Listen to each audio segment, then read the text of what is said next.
Hello, everybody. Rainy Pie here, and welcome to another episode of First Impressions. Today, we're going to talk about Galgun Double Peace.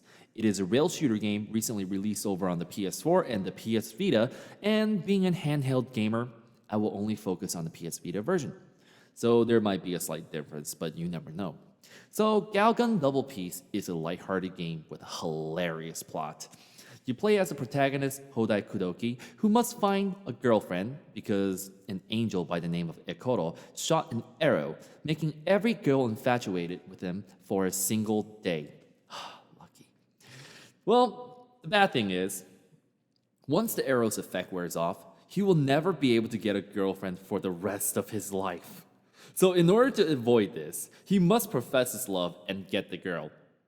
And that's pretty much the gist of the story. Of course, I did abridge it a little bit, but I don't want to spoil too much. So, the game is separated by two game modes. You have the story mode, which allows the player to play through different arcs. So far, I have only finished the first two, Shinobu and Maya arcs. The player can choose the type of person Kudoki is. Choices from studious, athletic, fashionable, perverted, normal, gentleman, and my personal favorite, because of the absurdity of the name, Eromajin. Yes, just let it roll through your tongue. Eromajin. And the MMK type, which requires completing a game with God rank, which I have not unlocked yet.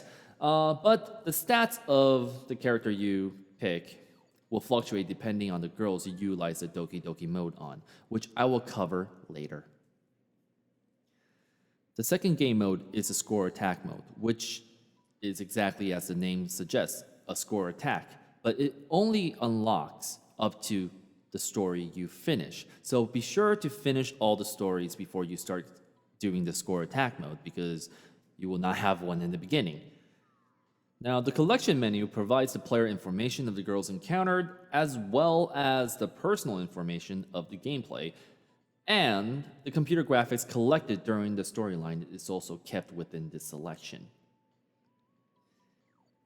You also have the dressing room option where the player can change the clothing worn by girls within the game. The DLC code provided with the game also gives the player torn school uniform for the girls to wear. You collect different dresses by playing the game and shooting various items.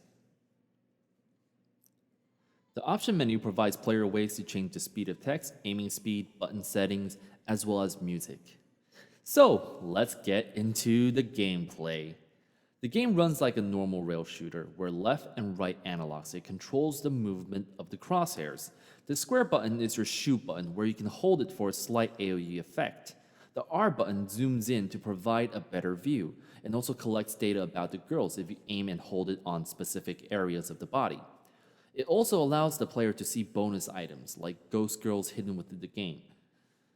Triangle button activates the Doki Doki mode, and also using the touchscreen allows picking the girls you want to use Doki Doki mode on, with a maximum of 3 girls at once.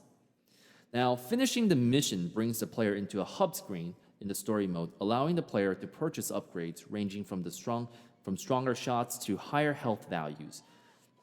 Occasionally, you'll be given a mini section where you'll have to help the girl you picked in the main storyline, and that's when you collect the CGIs.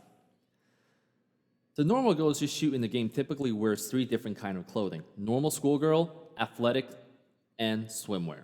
Some of the girls might also be under the influence of the demon Corona, who seems to end her sentences in death. Obvious a play on word for death. But, well, I guess that's all I wanted to say, so... Whew. Anyways, time to go off script. So how do I feel about this game? I love it. I love it. I'm sorry, I gotta say I love it. Okay, but there are very jarring problems. One of the major problems I find with this game is the gameplay in itself. The game runs slow. It feels like they made the PS4 version, and then it's like, hey, we can pretty much sort the coding for the PS Vita right now, and they did that, but they forgot to optimize it. And with a horribly optimized game on the PS Vita usually runs slow. And that's what happens, so I'm not sure about the PS4. There might not be slowdowns, but generally one is always smoother than the other one. So the Vita one is runs extremely slow, and it hinders your aiming because rail shooters requires aiming. Now, you may be wondering why I didn't cover too much about the Doki Doki mode. Well, the Doki Doki mode is pretty much just it feels like a quick time event, but you'll probably be seeing it in the screen anytime anyways. So it feels like a quick time event, but it's interesting, it's fun, and I love how it changes your stats. Of course, having played for this long, I still don't understand what the stats really do. Maybe it affects the girls that chases you or something, but you never know. And another thing, and I feel I want to address this purely because it really wastes a little bit of time when I was playing this game, and that is the loading time. The game loads extremely slow. When I first turned on the game, it took me around 2 minutes or 2 minutes and 30 seconds before the screen says preparing the application. And preparing the application quickly fades out in the Unreal screen. And so, the loading screen is slow. It's a good thing that I can edit this video because, if I did not, you'll be seeing like loading screen all over the place.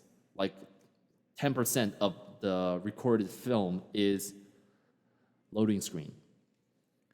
But getting away from all of those, and if you look at the game from the the basic premise, the gameplay, the idea, the stuff that goes on with the game, to me the game is just fun. And keep in mind, everything after I say the word few is completely opinion. But there is really nothing else I want to address.